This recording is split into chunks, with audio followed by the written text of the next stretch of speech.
Hello and welcome to day number 3 of the consistently creative challenge. I'm Dija Rainuka Henry, and I'm an actor and a filmmaker. I've been creative for most of my life, professionally, the last 20 years, and wanted to do this challenge to not only challenge myself to level up in my consistency with my creativity, but to also encourage others to do the same. Those of you who feel called to create and you have something on your heart burning to create and you don't know how to get started. And so I wanted to create this challenge in order to help you lay the foundation so that you can hit the ground running in 2024. And so last week we started the challenge. We took a break for the holidays here in the US. We were celebrating Thanksgiving, which is full of complicated stuff right now. But at the very least, I hope that you were able to get together with your family and have some good food, relax. And so, if you haven't joined the challenge, the link is in the description box below. You'll receive a calendar for the days that will be active. And then there's days off, there's days to rest, there's days to be inspired, which is all important in being creative and consistently creative. It's not pounding your head against the wall every single day at a certain time, trying to be creative. But to be consistent, I've learned over the years requires us to understand life happens and to be able to roll with that and adapt with that, but still come back. It's like if you start a diet or exercise routine, there's some days that it's just gonna all go to crap and you need to be able to adapt and get back on it. But if you schedule in consistent times of rest, rejuvenation, inspiration, then you can stay consistent. You can make it a lifestyle. And so that's what I'm hoping this will lay the foundation for. So if you have joined the challenge, one thing I asked you guys to do is to find 30 minutes a day to be creative, to watch this video, to do the journal prompts and do the assignments. And so during these 40 days of developing this habit, it's not necessarily about getting a project done, it's about teaching your brain a new habit and what you're going to fill the container that you have. The container, meaning those 30 minutes, is the video, your assignment, your journal prompt. And so by the end of the 40 days, you will have the tools and understanding about creativity, what it actually is, how does it actually work, so that when you come up against blocks and walls in your creative life, you'll be able to overcome them. So these are the things that I've learned over the past 20 years about creativity, the mindset, what it is, how it actually works, um, things like that. And so, sorry, I was getting a phone call live. So today I want to talk to you about boundaries, and again, giving you tools so that you can protect that time that you've put on your schedule. And so the first thing I want to talk about is kind of the mindset and reframing what boundaries are, what they mean. So I want to do that by giving you an example from my personal life. Um, so my mother's from Jamaica, my dad's from India. If you know me, you know that. My grandparents, my Jamaican grandparents, were pastors in their parish for 60 years. And my Indian grandparents were also very involved in the community. My grandfather was part of the original Freedom Riders. They were like politically and community invested. He started a school. Um, I just come from people. My grandmother in Jamaica was worked with politicians in the community. They're very active, and the boundaries were blurred because of community, like being a pastor, giving to others. Like this is very essential in like my family and my immediate family growing up. The same thing was if someone needed something, a family member, a stranger, like we were giving. And I love that about my parents. But the other side of it is not understanding boundaries and looking at boundaries as bad. And I remember growing up, I could be doing my homework or whatever, and I could hear my name called, and you better get up and go immediately when your name is called. But as I got older and I was working and I'd have heavier academic loads, it was kind of stressful at times knowing I'd be up in my room trying to get work done, but I would be called out of my work and I'd have to go do whatever. And it didn't even dawn on me to say, can I do that in 30 minutes? Like, I really need to finish my assignment. You know, no, that did not cross my mind, nor do I know if it'd be taken well, honestly. And it's interesting because now with my own kids, I tell them, I need you to answer me right away and I need you to tell me what's going on and communicate. So maybe it's not perfect, but I'm at least trying to build with the next generation the space to say, I can come in like 15 minutes. I just need to finish this thing. I'm actually fine with that, but I need communication.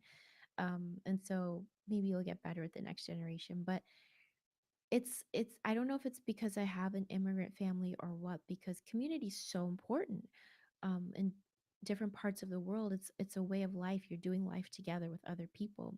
And it's like in my mother-in-law's culture, she's from Ethiopia, the whole community will go out to weddings and the whole community will go to the funeral and the whole community when a baby's born, and it's so beautiful. But if you don't set some boundaries, you can't do things you need in your own life and you won't have the mental space. And especially when you're a creative person and you're called to do things that most people aren't doing, like not everyone's going to write a book. A lot of people, I think everyone has a book inside of them. I think everyone has a story inside of them, but not everyone is going to write a book and not everyone's going to make a movie and not everyone is going to start a nonprofit or start a business. Like, you might be called into things that most people around you aren't called into, and that's okay, but that requires you to create some space for yourself. And so for me, one of my fundamental things I have to work through with boundaries is that boundaries are bad or boundaries are being mean. And the truth is, setting aside 30 minutes a day is not going to stop you from helping other people or being there for other people. And so I just want to encourage you to look at your thoughts around boundaries.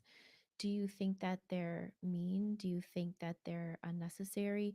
Do you think that you don't know how to stand up and keep a boundary? So today I want to talk about ways that you can protect that time, those 30 minutes to an hour, whatever it um I at this point in my career, like, it's become my profession, but I'm going to take you back into how I kind of got here in terms of my time and my mindset.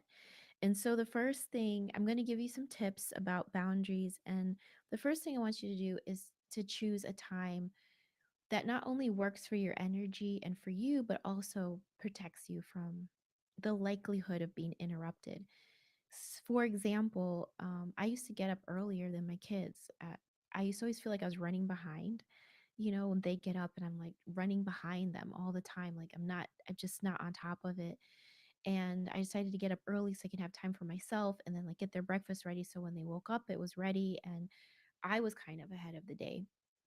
And so if you want to choose a time early in the morning that works for your energy, like 5:30 or 6, then the likelihood that you'll be interrupted by work or your kids or other people is low, because not many people are getting up at that time to work to do something like write or research or do things like that. If lunchtime works better for you, the thing is you have to be very proactive in protecting your lunchtime. Like, if you work and you have lunch, you might want to go somewhere else, like go into your car or go to a quiet conference room and work, and don't let people find you because that's your time. But you have to be very cognizant, because people could say, I want to go, like, hey, you want to go out with us to eat? Or your boss might ask you to work through lunch or something like that. You have to be proactive. No, I have a prior engagement. And then it might be better at night after the kids go to sleep.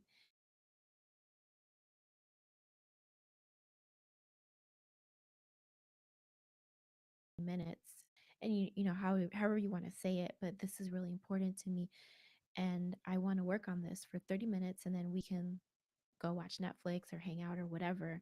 um, but you want to build it around the things that you have to do so that you're lowering the likelihood of getting interrupted. So don't set your 30 minutes during the time you know dinner needs to be cooked and kids need to be things like that. Obviously, think about those things in your schedule. Like, when can I schedule this when I feel like I have some energy and the likelihood I'll be interrupted is very low? Now, we're going to talk about something tomorrow called resistance, and it can feel like as soon as you set something that things come to try to take it, but we're going to talk about that tomorrow. Just like, the kids are quiet until you get on the phone. But I want you for today, think about those 30 minutes and when is the likelihood that you'll be least interrupted. Secondly, I want you to give it a name that's meaningful. So, first of all, put it in your calendar. Well, I guess, well, tip number two is put it in your calendar. Put it in your official calendar, whether you have a Google calendar or like a paper calendar, put it in there and lock it in. It reminds you, like, if someone's like, "Can I have a meeting with you?" and you're like, "Oh, I can't do it from, until after 12:30 because I have a prior engagement." Or if someone who looks at your calendar and sets your appointments, they can look in there and know, I can't schedule her during this time. And the next thing I want to next tip would be to give it a name that's meaningful to you. So for example, when I was years and years ago, when I started getting more into acting and things like that, I wasn't getting paid to do my work. And so in a way I started devaluing it, like, oh, I have to go like do this thing or help my friend with this project or go with my friend, we're going to work on this script or whatever like that. And I realized I was devaluing it. So I started calling it work because I believed that I was going to get paid to do this work one day. Like, this was going to be my profession. And it is today. I do get paid to write scripts and to act and to make films. Can you believe it? But 15, 20 years ago, I wasn't. And so I called it work. So my children were young and I had to get babysitting, ask my mother in law for help, or tell my husband, I'm going to go. And my husband's very supportive. And so he's very excited for me to go and work, write my scripts, go meet a friend, work on a story idea. And so I just started saying, work. I have to go to work at this evening. Can you watch the kids? And so, in a way, I started to increase the value in my mind of this time that I set aside to be creative. And so, I want you to do the same thing. You can name it whatever you want: working on my dream, work, or um, I don't know, creative time, whatever you want to do, but put it in your calendar and then put a name to it that is meaningful to you. Whatever it is, raise the value of this time with the name that you call it. Um, Success time, walking in my purpose time, following the Lord time, whatever it is that gets you excited, revs up your energy, and it makes it important. The importance of it is so important. The importance of it is highly valuable. Okay, so the next tip is know your priorities. The next tip is to know your priorities. So you know what you will move for it. For example, life happens. And the way that you can avoid being bitter or angry or inconsistent is to know what you will move for it and what you won't. For example, when my kids were younger, I wanted to make sure I was at their activities. And so if I had to schedule something or do something, like, I knew that I wasn't going to do it when they had an activity or a show or a recital or something like that because that was a priority. Um, but you need to make this time a priority too. So, in your list of priorities, like emergencies, what is actually an emergency for you that will move the time? Um, what will be allowed to move that time? And it could move the time, just reschedule it right away. Think like, okay, I can't do it now, so I'm going to move it down to this time so that you can still get it done. But when you understand your priorities, you won't feel so like frustrated and flustered. You're like, no, I already made a decision that my child has a soccer game or a sleep or something comes up. This is a priority. And then, if something comes up and it's lower than the priority, you're not moving it. And it's okay. It actually will work out, you know. And I had to remind myself that. The next thing is to reevaluate your schedule. If you need to every day, if you have like a very like haphazard, unpredictable life, um, like mine is quite a bit. It's different a lot of the times. Reevaluate that every day. You know, maybe you have to look at your calendar the night before and be like, okay, I think I have 30 minutes at this time, or every week. You know, you don't, you could set it in your calendar and just leave it. But the thing is, again, life happens and you want to account for that and you want to adapt for that. So that means look at it every day if you have to. It's okay. But do that for yourself. Um, and lastly, I want to give you a bonus tip really quick. So for me, like I said, I'm at the point now where this is my profession. And for me, I was running into a lot of frustration because I was trying to be creative and do my deep work, but then also the administrative side of things were coming in. So it was really hard for my brain to like flip back and forth. And like stressful. And so I have the work where I need to like be writing and being creative. And then there's the work where I need to be doing research. I need to be making phone calls. I need to go to meetings. I have doctor's appointments, different things like that. And I would just be like so frustrated. Like, I have to do these phone calls, but then I have to come over here and be creative and free flowing.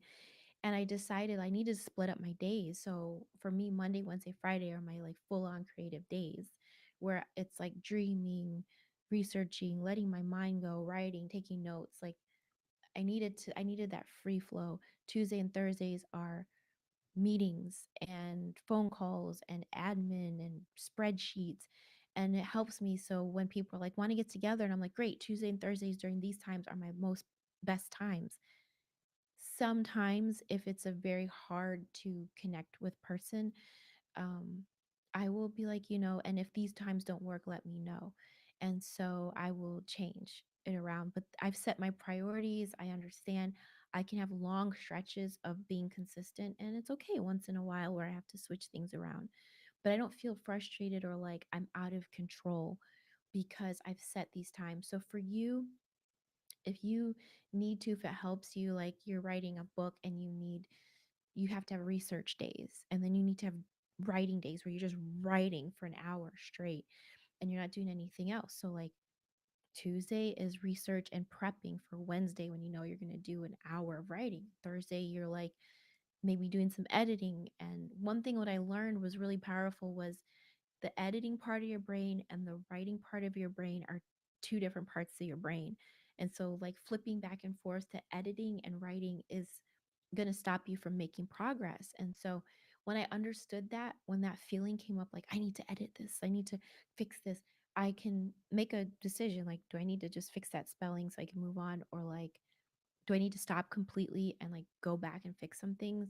Or do I just need to keep pushing forward and get that draft done because I know the mind games that are happening. And so when you understand that, we're going to go deeper into how creativity actually works, which to me has been so powerful in staying consistent. But yeah, so those are my tips. Just to recap, is reframe your beliefs around boundaries. Check yourself. Do you have problems like me, like boundaries are mean, and you need to reframe what you think, like the truth about it, and give it a go for 3 weeks. I set boundaries. Was I mean? No, you probably were nicer because you felt better. Choose a time that works for you and is the least time of interruption. Put it in your calendar. Give it a name that means something to you. Know your priorities so you know what you'll move and what you won't move. Reevaluate your schedule if you need to every day or every week so you can put that time in at a place that fits. And the bonus tip is maybe look at days that certain type of work works better for you. If you need to separate creative days and administrative days. And so that brings us to our assignment. Make sure your assignment is to make sure that your 30 minutes is in your calendar with a name, your official calendar, the one you look at. and the one other people look at. And journal, I want you to journal your beliefs around boundaries. I want you to just talk about in your journal, like, what is a boundary? What does it mean for me? What are my beliefs around it? What are my experiences around it? And even what would it feel like to have healthy boundaries when it comes to your creative work? So that's it for today. Thank you so much for tuning in. I will see you tomorrow. I'm very excited. We're going to talk about resistance tomorrow. So thank you for tuning in today. And I hope that you have an amazing, creative, and productive day. Bye.